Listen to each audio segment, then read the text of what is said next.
Assalamualaikum warahmatullahi wabarakatuh. Saya Muhammad Ismuddin dari kelas M6 NPM 21901081102. Di sini saya akan menjelaskan tentang KPK struktur. Modal sumber kerja pendapatan bersih. Pendapatan bersih adalah pendapatan suatu pokok perusahaan yang dikurangi harga pokok penjualan, pengeluaran, depresiasi, amortisasi, bunga, dan pajak. Yang kedua, penurunan aktiva. Penurunan aktiva secara tiba-tiba atau tidak terduga dalam pemanfaatan jasa, aset, pabrik, dan kendaraan. Yang ketiga, kenaikan ekualitas pemegang saham. Ekualitas juga diartikan sebagai modal karena berupa harta yang dikeluarkan oleh perusahaan digunakan sebagai biaya operasional perusahaan. Yang keempat, peningkatan kewajiban tidak lancar. Dalam hal ini menjelaskan tentang kewajiban yang telat sampai jatuh tempo. Yang selanjutnya, faktor untuk mempengaruhi struktur modal. 1. Sistem manajemen yang diterapkan oleh perusahaan.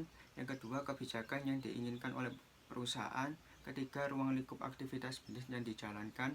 Yang keempat, kondisi makro dan mikroekonomi berlangsung dalam luar negeri yang turut mempengaruhi pengambilan keputusan perusahaan. Penjelasan. Balancing teoris kebijakan yang diadopsi oleh perusahaan untuk mencari pendanaan tambahan melalui peminjaman bank yang bagus atau dengan menerbitkan obligasi kunci. Kondisi yang diterapkan. 1. Perekonomian. Yang kedua, kondisi sosial budaya politik yang dikatakan stabil. Ketiga, cadangan perusahaan maksimal. Yang keempat, grafik penjualan meningkat.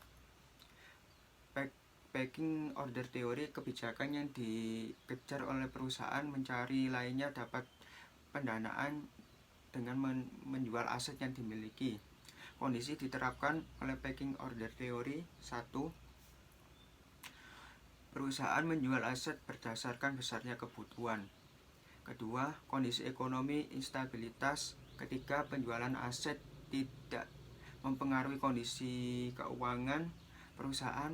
Keempat, aset perusahaan dalam keadaan cukup dijual. Selanjutnya, sumber dana untuk mengeluarkan jangka pendek. Sumber pendanaan jangka pendek adalah dana yang harus dilunasi atau dibayarkan dengan cepat dalam waktu 1 tahun atau kurang untuk menyelesaikan kegiatan operasional dalam perusahaan bersifat sehari-hari. Laba ditahan tidak cukup untuk memenuhi kebutuhan operasional perusahaan. Sumber dana jangka pendek. 1. Hutang, dagang, pinjaman, perbankan, factoring, letter of credit, dan kredit. Neraca perusahaan aktiva sama dengan 100, hutang 40, ekuitas 60, PA sama dengan TA dikali PP. PA itu mengisyaratkan peminjaman, TA itu total aset, PP persen adalah suatu peminjaman. Mungkin dari saya cukup segini. Assalamualaikum warahmatullahi wabarakatuh.